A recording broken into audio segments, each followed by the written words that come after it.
Padre, estamos delante de tu presencia, Señor, y te damos gracias por la oportunidad que nos das de estar aquí en tu casa de oración.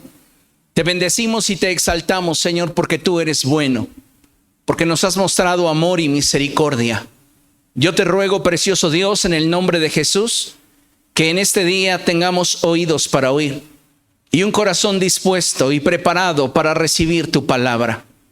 No queremos que tu palabra vuelva a ti vacía, sino que se cumpla la palabra que dice que ésta es prosperada en aquello para lo cual tú le envías.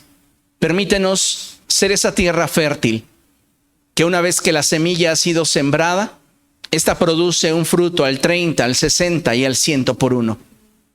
Bendice a tu iglesia y permítenos hoy ser sensibles a la voz de tu Espíritu. En el poderoso nombre de Jesús. Amén. Gracias. ¿Puede tomar su lugar, por favor? Amados hermanos, esta tarde tenemos un tema que es muy importante, pero sobre todo es trascendente para el desarrollo de nuestra vida cristiana. Y le he puesto por título a la enseñanza de hoy: el final se acerca. Diga conmigo: el final se acerca. Dígale a la persona que tiene a su lado: el final se acerca. Ahora pregúntele: ¿estás preparado?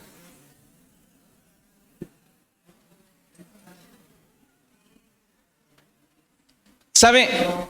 Muchos de nosotros llegamos a creer que por el hecho de pertenecer a una iglesia y participar de una religión estamos preparados. Pero la realidad, amados hermanos, es que muchos de nosotros no estamos preparados para encontrarnos con Cristo. Y esta tarde el Espíritu Santo desea hablar a nuestra vida para que tengamos esa sensibilidad y ese corazón que nos permita poder prepararnos de una manera consciente, de tal manera que el día en el cual Cristo vuelva por su iglesia, nosotros estemos preparados. Abra su Biblia, por favor, y vamos a Mateo capítulo 24. Mateo capítulo 24, y vamos a leer dos versos, el verso 32 y el verso 33. Cuando usted lo tenga, diga gloria a Dios. Mateo capítulo 24, versos 32 y 33. ¿Lo tiene? Dice la palabra del Señor de la siguiente manera: aprendan de la higuera esta lección. Tan pronto como se ponen tiernas sus ramas y brotan sus hojas, ustedes saben que el verano está cerca. Lea conmigo. Igualmente, cuando vean todas estas cosas, sepan que el tiempo está cerca a las puertas. Cuando vean todas estas cosas, sepan una cosa: que la venida de nuestro Señor Jesucristo es un suceso inminente que habrá de darse en nuestra generación. Esta porción de la Escritura, amados hermanos, es una de las porciones en las cuales encontramos una de las declaraciones más importantes de nuestro Señor Jesucristo. Y Él dijo que sin demora habría de acontecer. Y es que habríamos de experimentar y ver parte de las señales que nos habrían de anticipar su inminente regreso. Tal y como aquellos hombres vestidos de blanco dijeron durante la ascensión: este mismo Jesús que ha sido llevado de entre ustedes al cielo, vendrá otra vez de la misma manera que le han visto irse. ¿Y cuántos se gozan por ello? Cristo volverá. Él viene pronto. Y Él viene por una iglesia preparada. Una iglesia que está vestida de lino fino. Y recuerde que la Escritura dice que el lino representa las acciones justas de los santos. Él viene por una iglesia que está vestida de lino y en cuyo vestido no hay mancha ni arruga. Entendiendo esto, le pregunto: ¿está usted preparado? ¿Estamos preparados para el inminente regreso de Cristo? Porque las señales se están dando frente a nuestros ojos. Se está cumpliendo cada una de las profecías descritas en la palabra de Dios. Y todo esto apunta a una sola cosa: Jesús volverá. Y esto para nosotros, la iglesia, debería ser motivo de alegría y gozo, no de temor, no de incertidumbre. Debería ser para nosotros motivo de alegría y seguridad.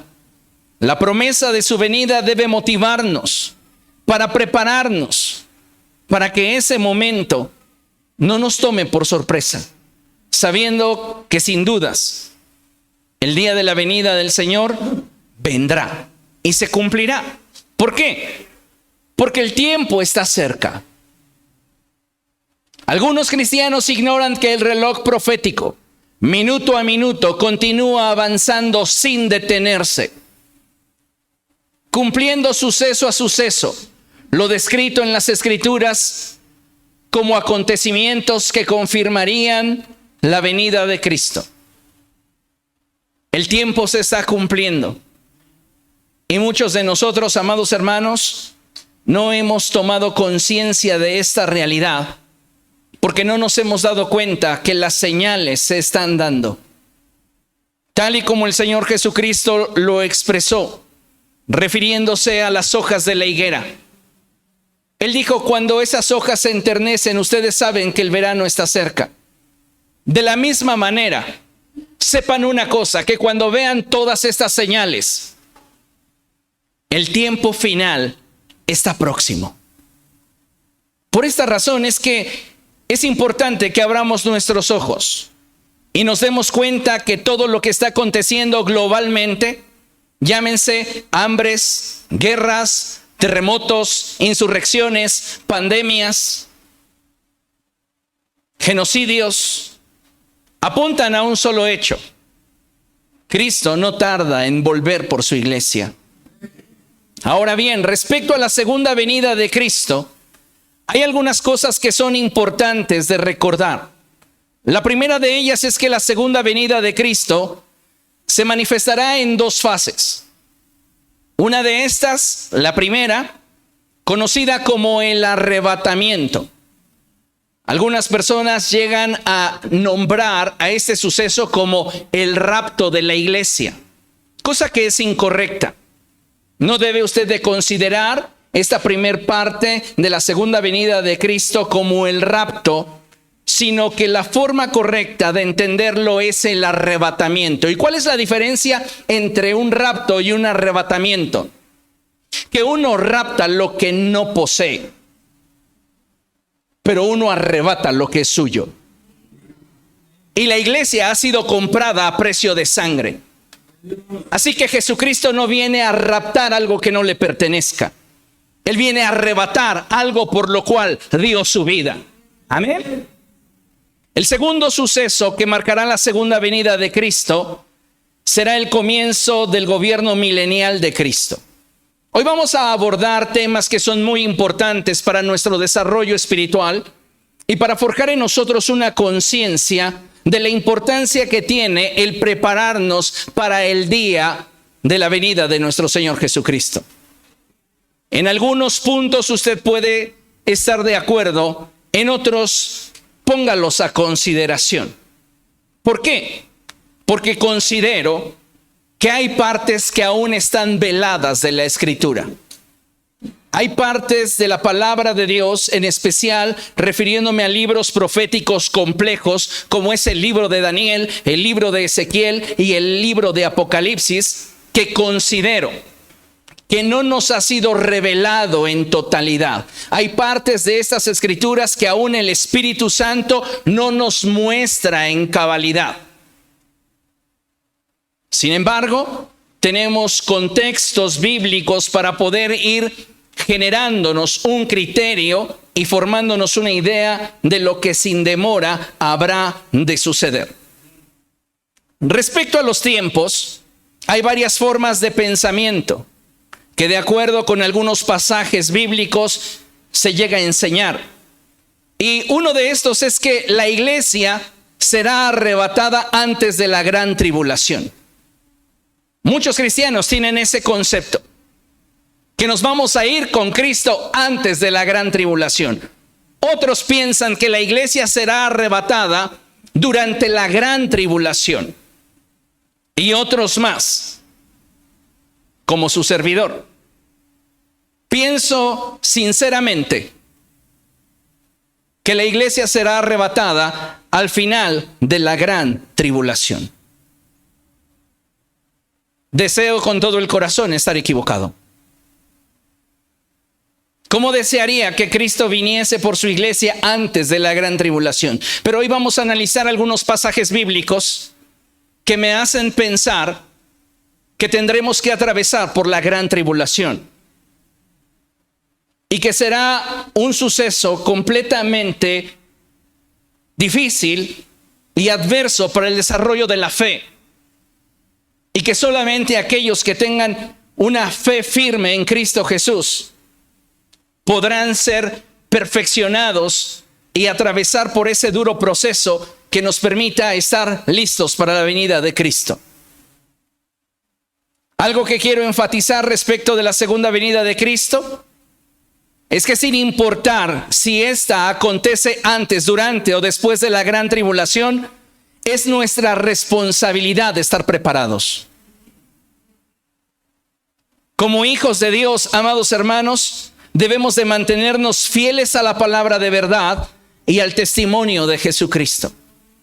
Solamente de esta forma nosotros podemos estar seguros que en el día del Señor estaremos preparados para su venida. Es importantísimo que hoy escudriñemos nuestro corazón y podamos darnos cuenta si realmente estamos caminando con Cristo o no. Y yo le animo a que si usted se descubre caminando lejos del Señor, se vuelva a Él de todo corazón. Si usted está caminando con Cristo, doy gloria a Dios por ello y le invito a que afirme su caminar en el Señor. Pero no nos confiemos, porque no sabemos qué circunstancias pudieran venir el día de mañana a nuestra vida y zarandearnos, sacudirnos e intentar derribarnos. Seamos sobrios y prudentes y día a día consolidemos nuestra fe afirmándonos más en el Señor. Amén. Vamos a Mateo capítulo 24 y vamos a leer a partir del verso 1. Cuando lo tenga puede decir gloria a Dios. Aleluya. Dice la palabra del Señor así: Jesús salió del templo y mientras caminaba se le acercaron sus discípulos y le mostraron los edificios del templo. Pero él les dijo: ¿ven todo esto? Les aseguro que no quedará piedra sobre piedra, pues todo será derribado. Los discípulos estaban contemplando el templo y Jesús les habla proféticamente de que una de las primeras señales que habría de venir como parte del contexto que nos indicaría del inminente retorno de Cristo por su iglesia es que el templo sería destruido. Y esa palabra profética ya se cumplió. El templo fue arrasado y completamente destruido. Verso 3. Más tarde estaba Jesús sentado en el monte de los Olivos, cuando llegaron los discípulos y le preguntaron en privado: ¿cuándo sucederá eso? ¿Y cuál será la señal de tu venida y del fin del mundo? Y el Señor Jesucristo comienza a abrirles su corazón. Dese cuenta que los discípulos están abordando a Jesús en privado. Las cosas más profundas del corazón de una persona se descubren en la intimidad de la relación. Y es ahí donde Jesús comienza a abrirle su corazón a sus discípulos. Y Él va a responderles de una forma muy específica sobre algunas cosas que ellos necesitan entender y considerar para saber cuándo estaremos acercándonos al fin. Entonces el Señor Jesucristo comienza a decir, verso 4: Tengan cuidado de que nadie los engañe. Tengan cuidado de que nadie los engañe. ¿Se ha dado cuenta que en esta generación hay abundancia de información y abundancia de mentiras?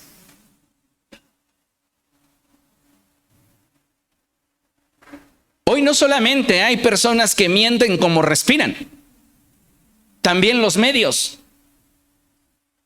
Sabemos muy poco del conflicto que hay entre Israel y Palestina.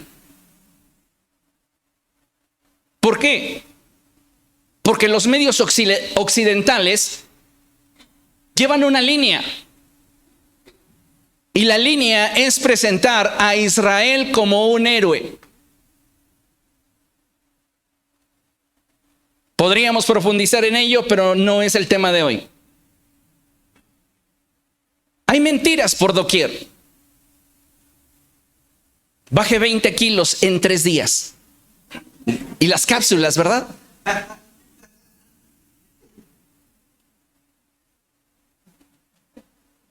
La mentira, dice Jesús, sería el estandarte característico de la generación que enfrentaría los últimos tiempos. Y sabe, debemos de tener mucho cuidado porque como hijos de Dios podemos ser seducidos, engañados y desviados del propósito del Señor. Entonces la advertencia del Señor Jesucristo es: tengan cuidado que nadie los engañe. Verso 5, vendrán muchos que usando mi nombre dirán yo soy el Cristo y engañarán a muchos. Hace unos años, amados hermanos, surgió un movimiento muy fuerte en Estados Unidos de un hombre que se proclamaba a sí mismo Jesucristo hombre. Y él era el líder de una secta que promocionaba el salvo siempre salvo. Ese hombre que ostentaba ser Jesucristo hombre y que se había manifestado ya sin relación con el pecado, haciendo una aberración, una interpretación completamente aberrada de las Escrituras, murió por una sobredosis.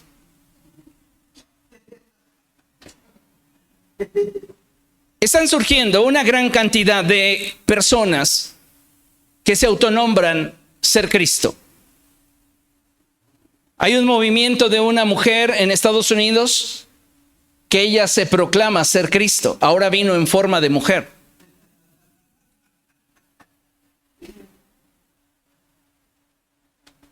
¿Y sabe cuál es el problema? Que muchos cristianos y gente bien intencionada está cayendo. Está siendo engañada.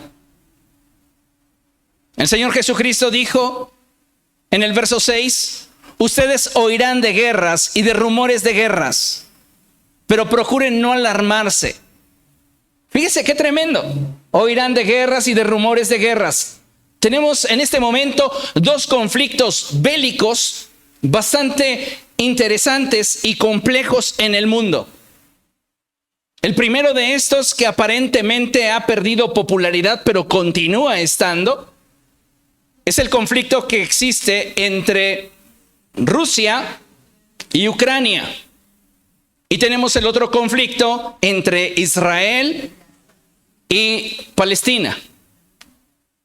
Hay una situación muy compleja porque detrás de ambas guerras encontramos a Estados Unidos. Usted pudiera decir, bueno, ¿y cuál es el beneficio? Permítame un paréntesis. La economía de los Estados Unidos se está desplomando y la única manera de salvaguardarse a fin de no experimentar una devaluación que los lleve a una recesión financiera de la cual no se puedan levantar y dejen de ser un imperio es la venta de armas. Muchos países han dejado de comprar petróleo en dólares y comienzan ya a llevar a cabo esas transacciones en sus monedas. Imagínese usted cuánta cantidad de dólares han dejado de circular. ¿De qué otra forma Estados Unidos se va a financiar las guerras? Vender armamento. Entonces necesitamos darnos cuenta que los tiempos se están dando y estamos escuchando de guerras, pero dice el Señor Jesucristo, no se alarmen. ¿Por qué? Porque es necesario que esto suceda, pero no será todavía el fin. Verso 7. Se levantará nación contra nación y reino contra reino. Habrá hambres y terremotos por todas partes. Todo esto será apenas el comienzo de los dolores. O sea que estamos apenas siendo introducidos a todo el caos que vendrá sobre el mundo. Y debemos como pueblo del Señor prepararnos. Entonces, fíjese esta expresión, verso 9. Entonces los entregarán a ustedes para que los persigan y los maten, y los odiarán todas las naciones por causa de mi nombre. Aquí hay un hecho muy interesante, y es que el Señor Jesucristo no está profetizando esto sobre el pueblo judío. El Señor Jesucristo está profetizando esto sobre su iglesia. Porque Él está hablando de que seremos odiados de las naciones por causa de su nombre. Amén. Dice la palabra del Señor. En aquel tiempo, muchos se apartarán de la fe. Unos a otros se traicionarán y se odiarán. Y surgirá un gran número de falsos profetas que engañarán a muchos. Habrá tanta maldad que el amor de muchos se enfriará. Vean nada más la forma en la cual el Señor Jesucristo está describiendo el panorama que comenzaría a darse al interior de las naciones y de la iglesia. En aquel tiempo, muchos que en algún momento se comprometieron en algún momento de su vida con seguirme, e incluso hicieron una oración para entregarme su vida, ya no caminarán conmigo. ¿Usted ha sido testigo de personas que se han apartado del evangelio? En aquel tiempo muchos se apartarán de la fe. Unos a otros se traicionarán y se odiarán. ¿Esto estará pasando dentro de algunas iglesias? Definitivamente sí. En esta no, gracias a Dios. Pero la realidad, amados hermanos, es que en la medida en la cual le negamos al Espíritu Santo la capacidad de gobernar en nosotros, es en esa misma medida en la cual nosotros nos autogobernamos. Y al vivir de forma independiente de Dios, aquellos impulsos de nuestra naturaleza carnal son los que comienzan a gobernar y dirigir nuestras acciones y actitudes. Y por esta razón es que al interior de muchas iglesias hay tantos conflictos. ¿Por qué? Porque no le hemos permitido al Espíritu Santo gobernar en nuestra vida. Y surgirá un gran número de falsos profetas que engañarán a muchos. Habrá tanta maldad que el amor de muchos se enfriará. En algún momento les prediqué y les dije que el problema no es lo que en torno a nosotros acontezca. El problema es cuando nosotros permitimos a aquello que en torno a nosotros acontece gane terreno en nuestro corazón. El problema no es que haya maldad en el mundo.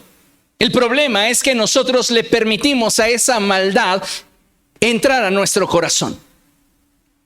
Y tenemos en nuestro corazón un terreno fértil para la maldad. ¿Cómo puede usted explicar que haya personas a las cuales después de escuchar el mensaje del evangelio por años, nada se les quede grabado, pero apenas el pastor dice algo que les ofende y eso los marca de por vida? Porque su corazón está fértil y está presto para ofenderse. para aceptar ciertas cosas que generan en ellos prejuicios o ideas equivocadas. Dice la palabra del Señor: habrá tanta maldad que el amor de muchos se enfriará. Yo le pregunto a usted en esta tarde, ¿cómo se encuentra su pasión por Jesús? ¿Qué tan enamorado está usted de Cristo? ¿Qué tan convencido está de que Él es el Salvador y Señor de su vida? Dice la palabra del Señor, verso 13, pero el que se mantenga firme hasta el fin será salvo. Léalo conmigo una vez más. 1, 2, 3. Pero el que se mantenga firme hasta el fin será salvo.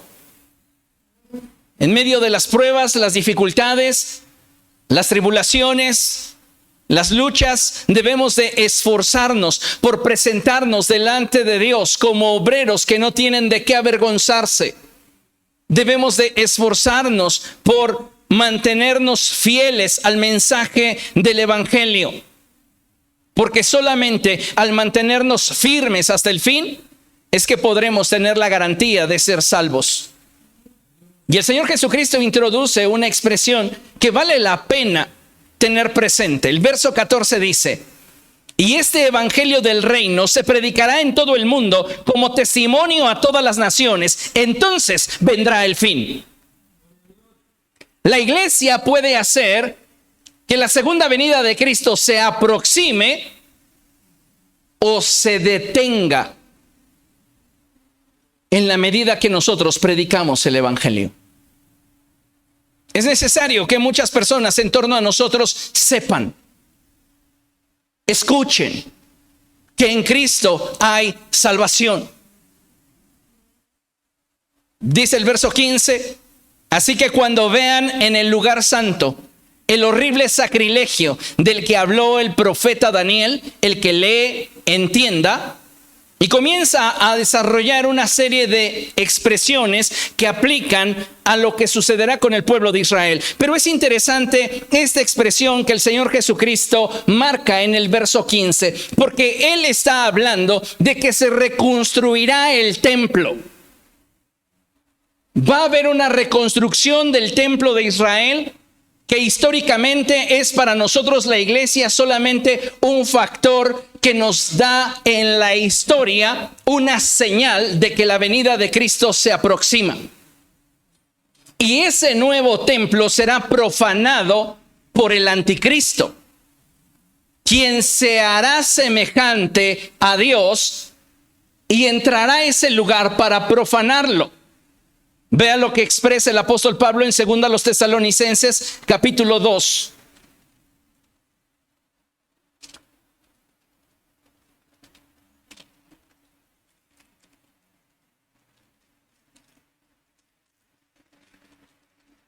Segunda a los Tesalonicenses, capítulo 2. Y leemos a partir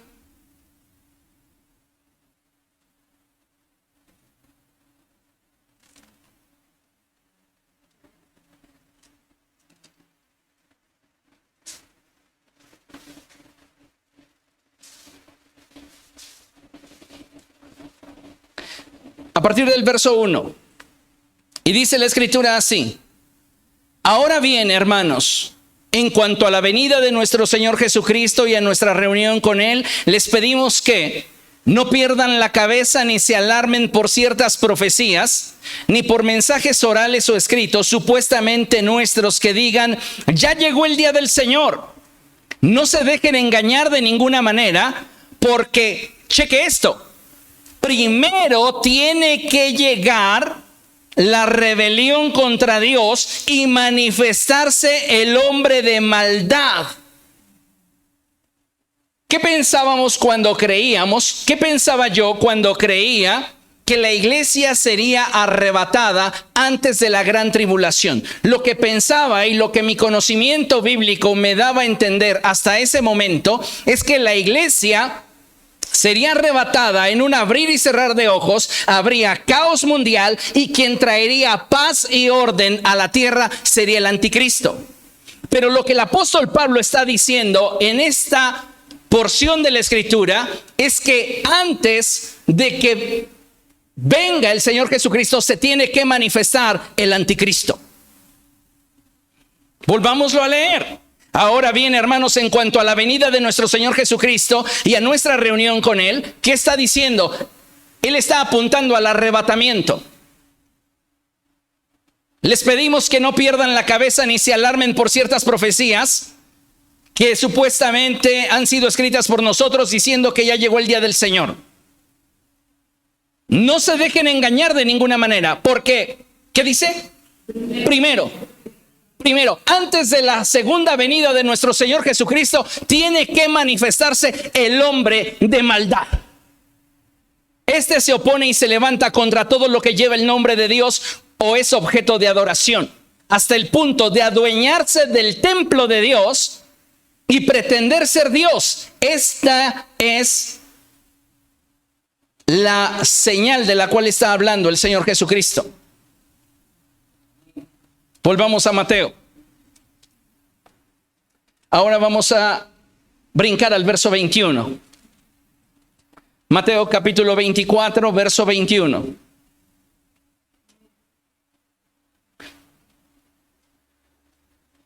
Y dice el Señor Jesucristo: porque habrá una gran tribulación como no la ha habido desde el principio del mundo hasta ahora, ni la habrá jamás.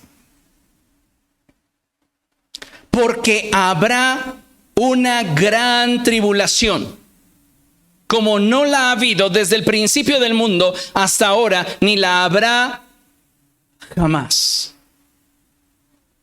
Fíjese nada más qué tremenda cosa. Es decir, todo lo que hubo de persecución y exterminio de los judíos durante la Segunda Guerra Mundial será un juego de niños en comparación con lo que vendrá contra la iglesia. Porque la gran tribulación estará enfocada en socavar el mover y el movimiento del Cristo. Destruir a los seguidores del camino, a la iglesia. Entienda, de acuerdo al panorama que acabamos de leer en 2 Tesalonicenses, se está manifestando el anticristo. El anticristo ya está en una posición de influencia. Y lo que él va a sufrir es que va a ser genial aniquilar a todos los enemigos del Estado. Una unificación mundial. Y va a surgir de forma profética nuevamente un modelo como el que se expresó durante el gobierno de Nabucodonosor, cuando éste erigió una estatua e hizo que todas las naciones, al sonido de la trompeta, doblaran sus rodillas delante de la imagen que él había erigido. Entonces la iglesia, representada por Sadrach, Mesach y Abednego, tendrá que mantenerse en pie sin doblar su rodilla delante de aquello que esté promulgando y promoviendo el anticristo. ¿Y qué nos va a ganar esto? Una persecución sin precedentes.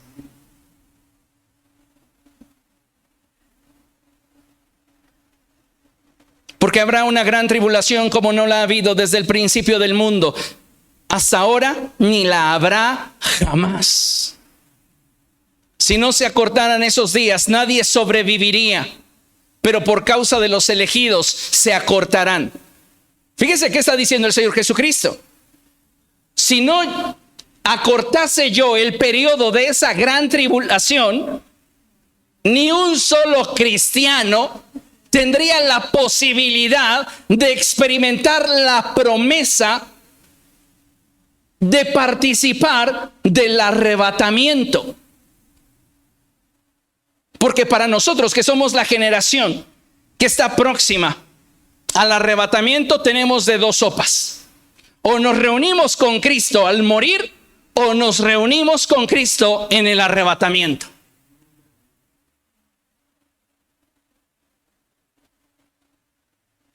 ¿Se da cuenta?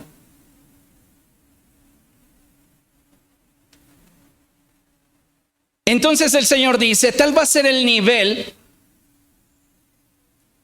de persecución que habrá sobre la iglesia, que si yo no determinara que ese periodo se acortara, el anticristo exterminaría a la iglesia. Pero no lo voy a permitir. ¿Cuántos dan gloria a Dios por eso? Aleluya. Dice, entonces, si alguien les dice a ustedes, miren, aquí es el Cristo, o allí está, no lo crean. Y vuelve el Señor a profetizar, porque surgirán falsos cristos y falsos profetas que harán grandes señales y milagros para engañar, de ser posible, aún a los elegidos. Fíjense que se los he dicho a ustedes de antemano. Por eso si les dicen, miren que está en el desierto, no salgan. Miren que está en la casa, no lo crean. Porque así como el relámpago que sale del oriente se ve hacia el occidente, así será la venida del Hijo del Hombre. Porque como el relámpago que sale del oriente y va al occidente, así será la venida del Hijo del Hombre. El apóstol Pablo utiliza la expresión que en un abrir y cerrar de ojos seremos transformados. Y debemos, amados hermanos, estar preparados para ese día. No sabemos cuándo sucederá, porque escrito está que nadie conoce ni el día ni la hora, ni aun los ángeles del cielo, ni el Hijo, sino que es algo que está en la sola potestad del Padre. Algunos tergiversan algunos pasajes de la Escritura para tratar de socavar la imagen de Cristo delante de la gente, y dicen, ya ves, ni Cristo, es decir, Él no puede ser Dios, porque si fuera Dios lo sabría todo. Jesús está apuntando a su naturaleza humana, no a su naturaleza divina. También cuando Jesús tiene esa expresión que constantemente es tergiversada por la secta de los testigos del error, Él llega a utilizar la expresión, el Padre es más grande que yo. ¿Ya ves? ¿Cómo puedes decir que Jesús es el verbo de Dios si el verbo de Dios es Dios? Y Cristo está diciendo que el Padre es mayor que Él. Él no puede ser semejante al Padre. Jesús está apuntando a su naturaleza humana. Ahora, fíjese lo que dice la Escritura. Porque surgirán falsos cristos y falsos profetas que harán grandes señales y milagros para engañar, de ser posible, aún a los elegidos. Luego dice la Escritura en el verso 27, porque así como el relámpago que sale del oriente se ve hasta el occidente, así será la venida del Hijo del Hombre. Verso 29. Inmediatamente después de la tribulación de aquellos días, vean lo que el Señor Jesucristo está diciendo. Inmediatamente después de la tribulación de aquellos días, es decir, terminando la gran tribulación, algo va a acontecer. Y Él da una señal. Se oscurecerá el sol y no brillará más la luna. Las estrellas caerán del cielo y los cuerpos celestes serán sacudidos.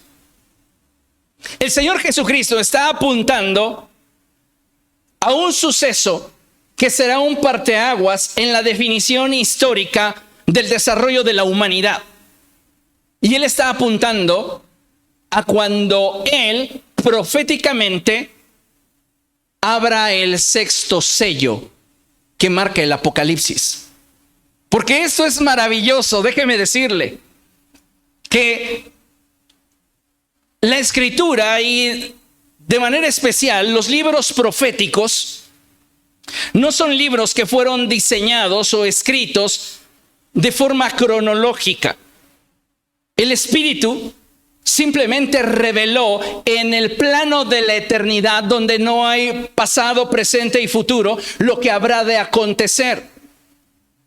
Así que no nos quebremos la cabeza tratando de poner todos los sucesos en orden, sino simplemente tratemos de entender cómo en la eternidad hay una serie de sucesos que se dan a lo largo de la historia humana y que se han ido concretando, lo cual nos es para nosotros señal de que la venida de Cristo está a las puertas.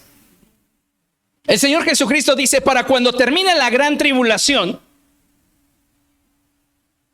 va a venir un suceso que marcará un cambio en la historia de la humanidad. Y Él nos da una referencia que corresponde con el sexto sello. Vaya conmigo a Apocalipsis capítulo 6.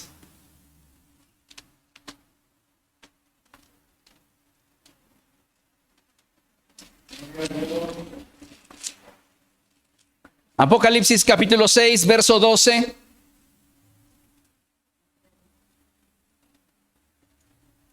Y dice la palabra del Señor: vi que el Cordero rompió el sexto sello y se produjo un gran terremoto.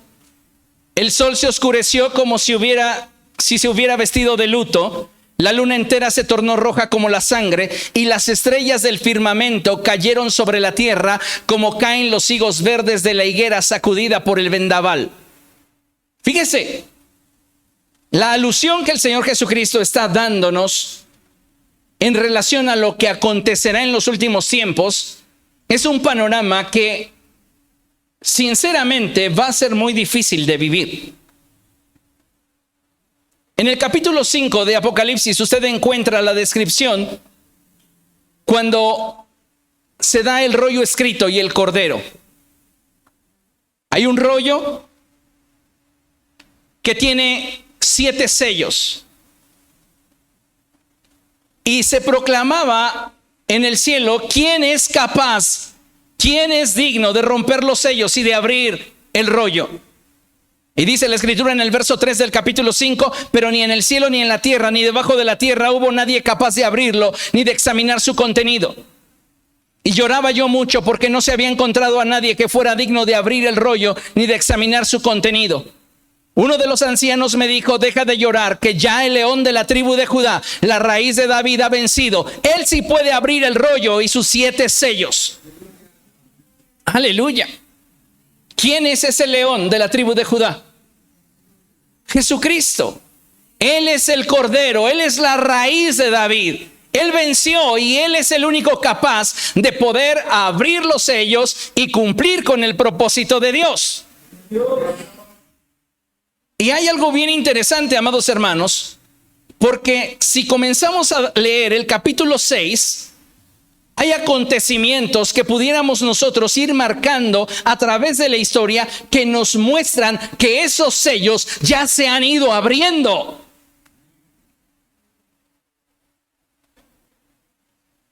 Verso 1 del capítulo 6. Vi cuando el Cordero rompió el primero de los 7 sellos y oí a uno de los 4 seres vivientes que gritaba a voz de trueno: ven. Miré y apareció un caballo blanco. El jinete llevaba un arco. Se le dio una corona y salió como vencedor para seguir venciendo. La representación de este jinete es confundida por muchos como si se hablase de Cristo. Pero no se está hablando de Cristo. Se está hablando de un espíritu al cual se le dio potestad para hacer la guerra y conquistar. A lo largo de mucho tiempo ha habido guerras, levantándose nación contra nación, habiendo conflictos internacionales. Cuando dice la Escritura que se le dio una corona y salió como vencedor para seguir venciendo, significa que no hay modo de detener su operación en el mundo.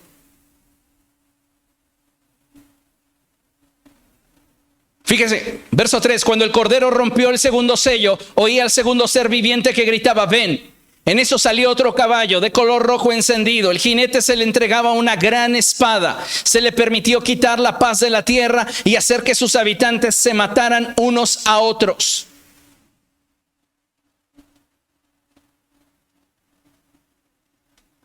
Todo esto lo hemos visto a lo largo de la historia. Cuando el Cordero rompió el tercer sello, oí al tercero de los seres vivientes que gritaba: ven. Miré y apareció un caballo negro. El jinete tenía una balanza en la mano y oí como una voz en medio de los 4 seres vivientes que decía: 1 kilo de trigo o 3 kilos de cebada por un salario de un día, pero no afectes el precio del aceite y del vino. Habla de recesiones financieras. Cuando el Cordero rompió el cuarto sello, oí la voz del cuarto ser viviente que gritaba: ven. Miré y apareció un caballo amarillo. El jinete se llamaba Muerte, y el infierno lo seguía de cerca. Y se le otorgó poder sobre la cuarta parte de la tierra, para matar por medio de la espada el hambre y las epidemias y las fieras de la tierra. Cuando el Cordero rompió el quinto sello, vi debajo del mar las almas de los que habían sufrido el martirio por causa de la palabra de Dios y por mantenerse fieles en su testimonio. Gritaban a gran voz: ¿hasta cuándo, soberano Señor, santo y veraz, seguirás sin juzgar a los habitantes de la tierra y sin vengar nuestra muerte? Entonces cada uno de ellos recibió ropas blancas, y se les dijo que esperaran un poco más, hasta que se completara el número de sus consiervos y hermanos que iban a sufrir el martirio como ellos. Fíjense qué tremendo. Hay una reivindicación de la iglesia triunfante. Todos aquellos que han muerto en Cristo serán reivindicados, llenos de honor y gloria, esperando y aguardando a que el final de los tiempos se cumpla. Porque el apóstol Pablo dice: tengan presente que de ninguna manera nosotros vamos a preceder a los que ya se nos han adelantado. Es más, los que han muerto en Cristo resucitarán primero. Luego nosotros, los que quedemos, los que hayamos quedados, en un abrir y cerrar de ojos seremos transformados al sonar de la trompeta, porque la trompeta sonará. Y lo más interesante de todo esto es que después de estos sellos que han estado siendo rotos, vienen las trompetas. Y ahí es donde se desata el apocalipsis sobre la raza humana. Y espérense, que después de las trompetas vienen las copas de la ira de Dios. Así que, amados hermanos, estemos preparados, porque nos estamos acercando a ese momento en el cual Cristo habrá de retornar por su iglesia. Fíjese, dice el verso 29 de Mateo capítulo 24: inmediatamente después de la tribulación de aquellos días, se oscurecerá el sol y no brillará más la luna, las estrellas caerán del cielo y los cuerpos celestes serán sacudidos. La señal del Hijo del Hombre aparecerá en el cielo, y se angustiarán todas las razas de la tierra. Verán al Hijo del Hombre venir sobre las nubes del cielo con poder y gran gloria. Y al sonido de la gran trompeta mandará a sus ángeles, y reunirán de los cuatro vientos a los elegidos de un extremo al otro del cielo. ¿Cuándo acontecerá el arrebatamiento?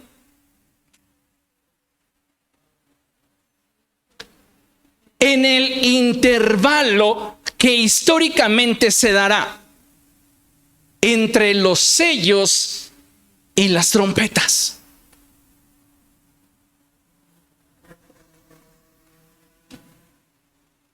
Verso 29 dice: inmediatamente después de la tribulación.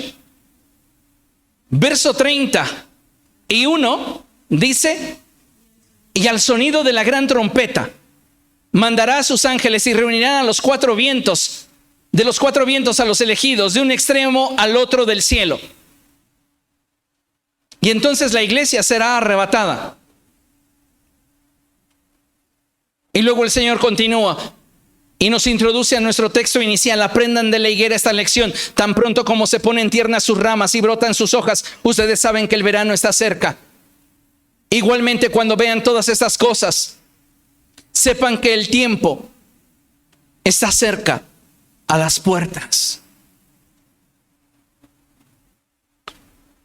Muchos creyentes oran esperando que Dios cambie lo que Él mismo en su sabiduría y poder designó que sucediera. Muchos de nosotros estamos desperdiciando nuestras oraciones porque no estamos encauzándolas en la dirección de la voluntad de Dios. Nuestras oraciones, amados hermanos, deberían estar encauzadas en que el reino de Dios se establezca y la voluntad de Dios se manifieste. Dicho de otra manera y en palabras de Jesús: sea hecha tu voluntad. Muchos creyentes oran esperando que Dios cambie lo que Él mismo en su sabiduría y poder designó que sucediera, cuando en realidad deberían ocuparse en ser irreprensibles delante de Dios. Por otra parte, la oración que la iglesia debe presentar delante de Dios es aquella que pide que su reino se establezca y su voluntad se lleve a cabo.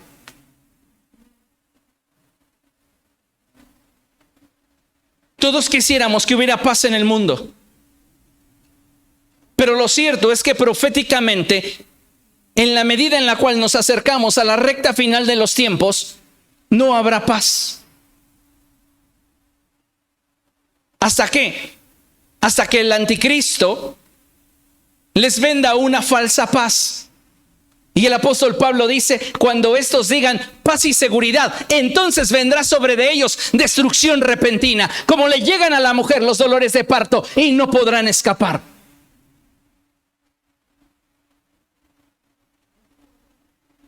Día a día están surgiendo nuevas enfermedades, nuevas pandemias. Amados hermanos, lo que experimentamos con el COVID fue solo un ensayo.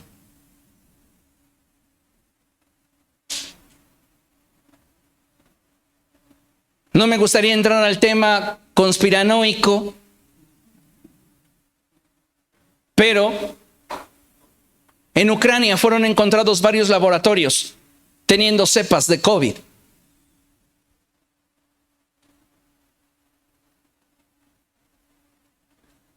Entonces, deberíamos de considerar el hecho de que todo lo que está escrito en la palabra se va a cumplir.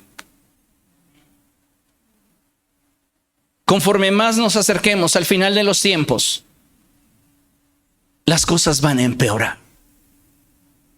No van a mejorar.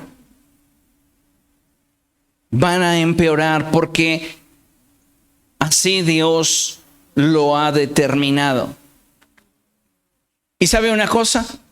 Los que más lo habrán de padecer son aquellos que tengan la determinación de llevar una vida piadosa acorde con la palabra de Dios.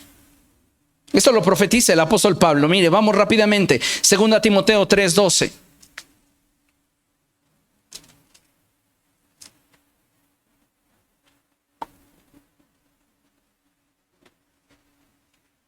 ¿Lo tiene? Asimismo serán perseguidos todos los que quieran llevar una vida piadosa en Cristo Jesús.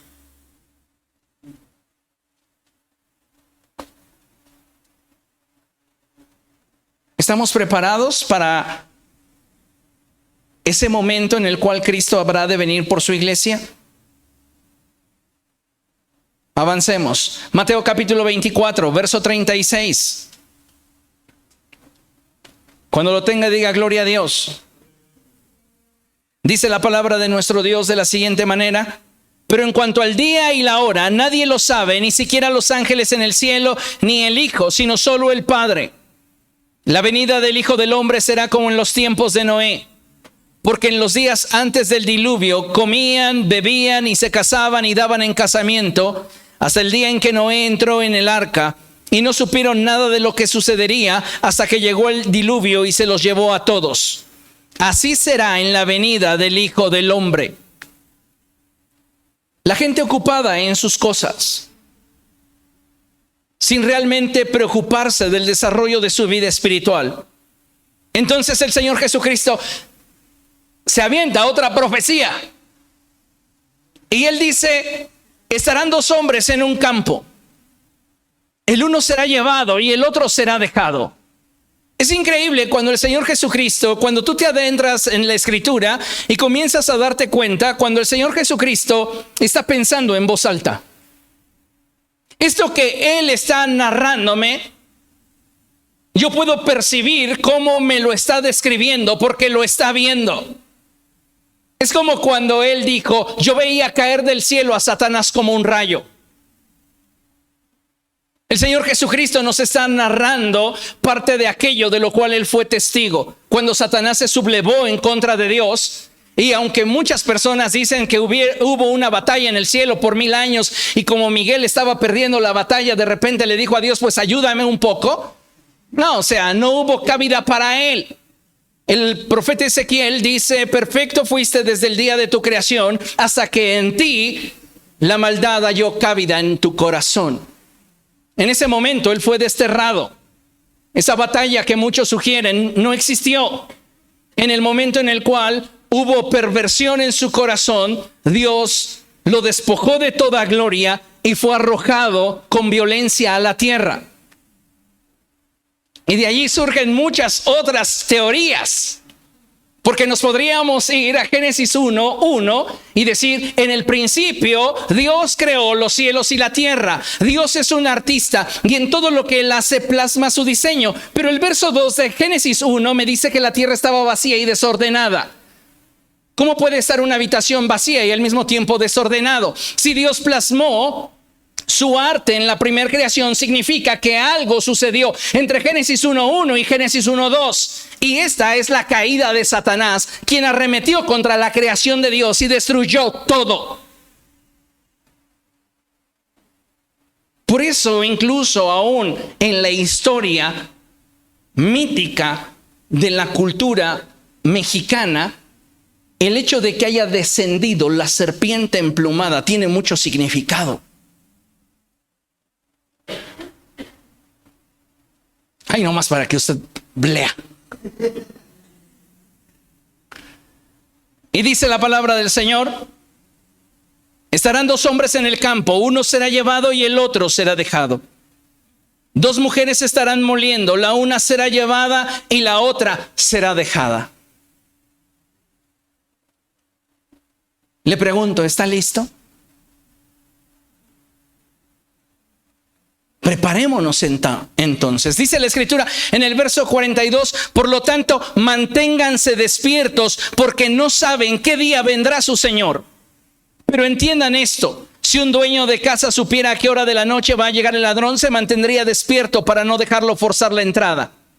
Por eso también ustedes deben estar preparados, porque el Hijo del Hombre vendrá cuando menos lo esperen. Ahora, la segunda venida de Cristo, a nosotros la iglesia, no debería de ser un suceso que nos tomara por sorpresa. ¿Por qué? Porque el apóstol Pablo dice que nosotros somos de la luz y no de la noche. En ese sentido, nosotros tenemos la claridad que nos da el Espíritu para comprender los tiempos. ¿Se acuerda de los hijos de Isaacar? Ellos tenían una particularidad, y es que ellos eran entendidos en los tiempos y sabían lo que el pueblo de Israel debía de hacer. Nosotros como hijos de Dios debemos de ser entendidos en los tiempos y darnos cuenta, de acuerdo a las señales que en torno a nosotros están aconteciendo, que el tiempo de buscar más a Dios es ahora. Dice la palabra del Señor, búscalo mientras pueda ser hallado. ¿Por qué? Porque la ventana para ser salvos se está cerrando día tras día.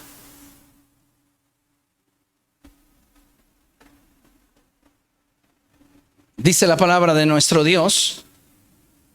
Por eso también ustedes, verso 44, deben estar preparados porque el Hijo del Hombre vendrá cuando menos lo esperen. Ahora, surge la pregunta, ¿cómo nos podemos preparar? Y aquí solamente quiero mencionarte 4 cosas que considero que son fundamentales en la vida de un creyente que tiene un compromiso firme con Cristo.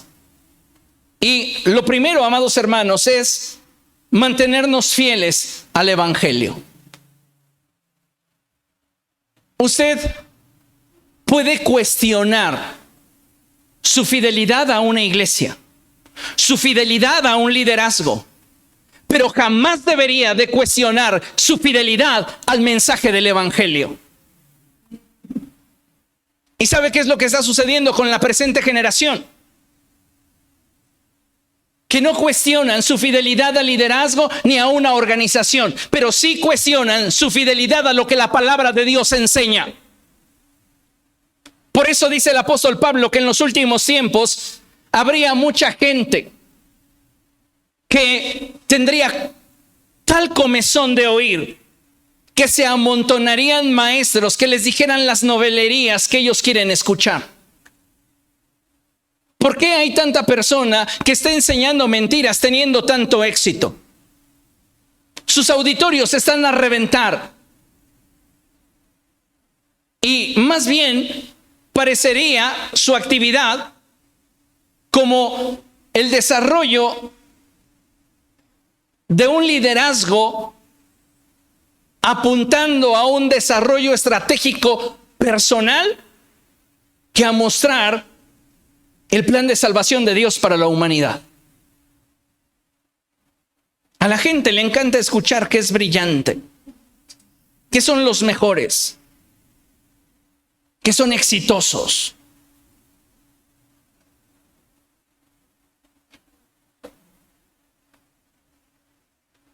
Simplemente para romper un mito, abro paréntesis, en la fecundación de un óvulo, dicen, eres un campeón desde el principio. Ya vámonos a biología de primero. No somos un campeón y fuimos los primeros que llegamos. Cuando un hombre tiene un bajo conteo espermático, a ese hombre se le denomina estéril por su bajo conteo espermático. ¿Por qué? Porque se requiere de una cantidad de espermatozoides en una eyaculación para que estos tengan la capacidad de fracturar la membrana que recubre al óvulo. Y entonces, uno de esos que quizá llegó cansado, ¿ahora entiende por qué le da tanto sueño? Uno de esos que quizá llegó cansado, que quizá llegó despistado, que decía, ¿y yo qué hago aquí? De repente entró por esa fractura y fue el ganón del trabajo de un montón. Entonces, ¿qué somos? ¿Campeones? No, yo diría más bien oportunistas. Entonces, quitémonos de eso. ¿Por qué les dije esto?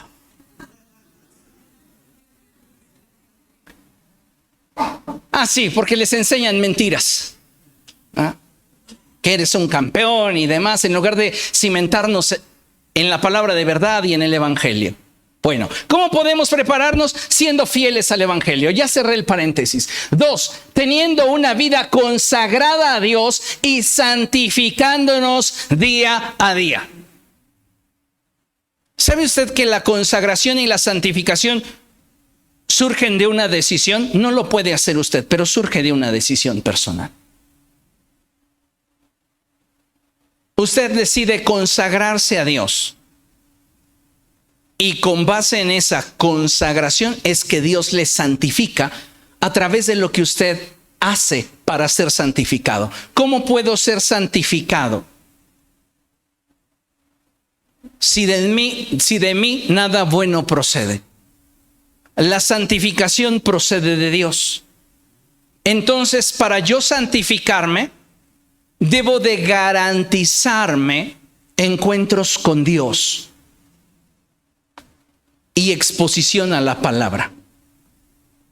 El Señor Jesucristo dijo, santifícalos en tu verdad, tu palabra es la verdad. ¿Qué es lo que nos santifica? La exposición a la palabra de Dios, porque la palabra de Dios es esa agua que va limpiando nuestra vida y nos va presentando delante de Dios santos. Amén. Si usted quiere estar preparado, conságrese más al Señor. Expóngase a Él, búsquelo y busque que la palabra de Dios haga mella en su corazón. Y entonces usted experimentará cómo Dios le santifica. ¿Cómo me puedo preparar? Cumpliendo con nuestros deberes cristianos.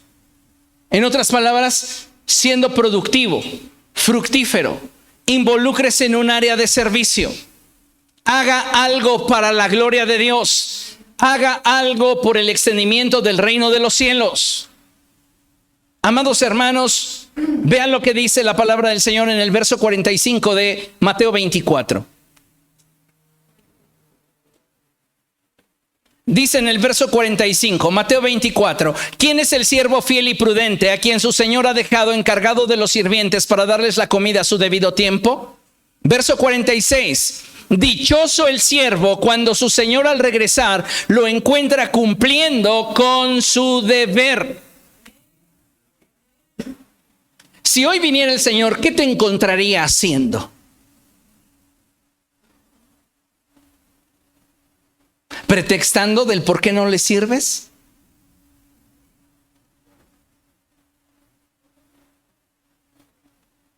Amados hermanos, el mantenernos ocupados en las cosas de Dios garantiza que nos mantengamos en contacto con las cosas santas. Y esto es benéfico para la vida de una persona.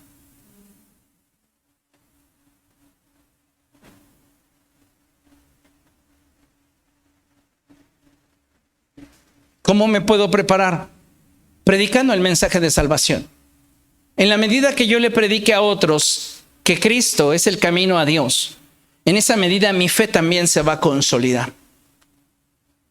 Cuando lleves tu primer alma a los pies de Cristo, no te imaginas el gozo que eso va a provocar en tu interior. No levantes su mano, pero ¿cuántos de aquí no han llevado una sola alma a los pies de Cristo? ¿No le hace esto sentirse incómodo? Deberíamos todos procurar con diligencia predicar el mensaje de salvación. Tú no vas a convencer a nadie, pero que tú puedas ser una expresión del corazón de Dios que les dice a otros: vuélvanse a mí. No calle, busque la estrategia, busque la manera, pero predique el mensaje del evangelio. El retorno de Cristo es inminente. Y por esto cada uno de nosotros debe de cuidar sus propias vestiduras y velar por tener aceite en su lámpara. Le pregunto, ¿cómo están sus vestiduras hoy? ¿Sucias? ¿Cómo está el aceite en nuestra lámpara? Nadie conoce la respuesta sino tú.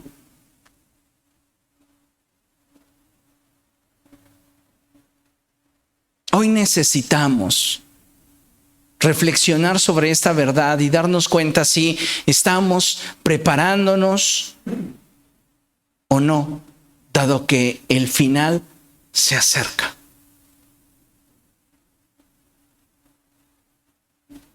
Concluimos con esta porción de 1 Corintios, capítulo 16, verso 13.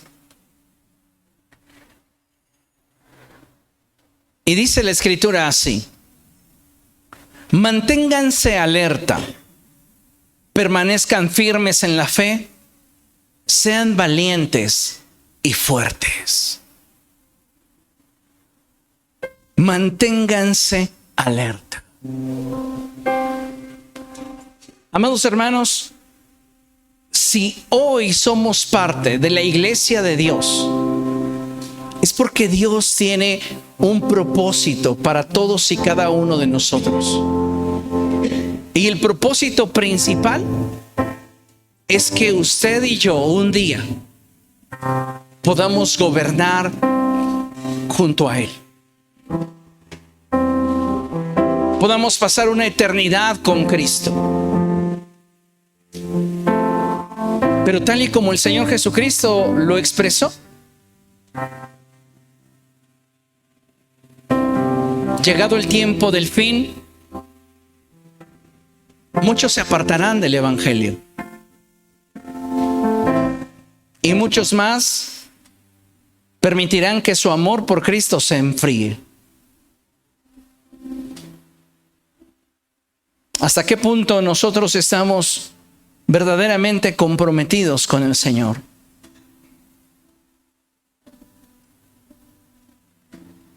Hoy es un buen día para reflexionar y buscar que nuestra vida realmente tenga ese vínculo con Dios que nos permita ser más como Cristo. Póngase de pie, vamos a dar gracias.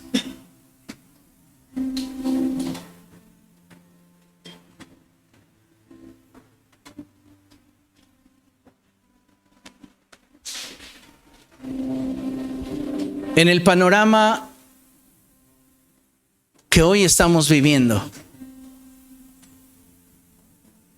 todo nos indica que nos acercamos a ese día. Las cosas no mejorarán, irán agudizándose. Pero es tiempo de que nosotros nos preparemos. Día a día, revise su vestido.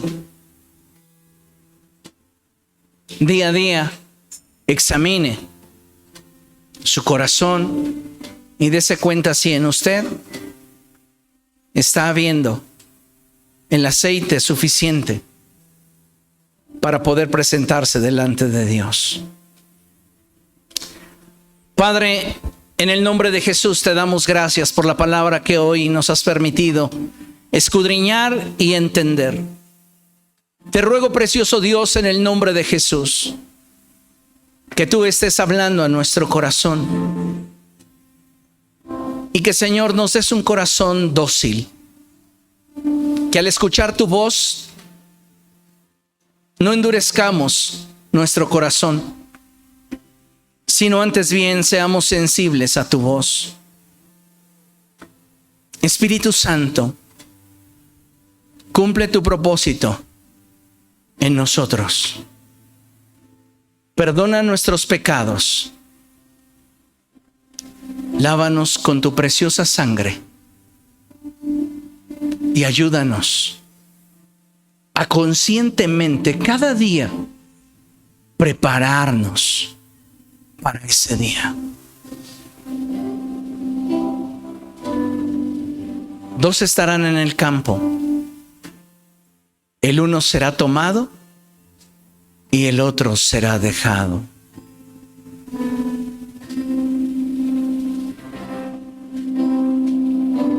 Que seamos esa parte que esté preparada.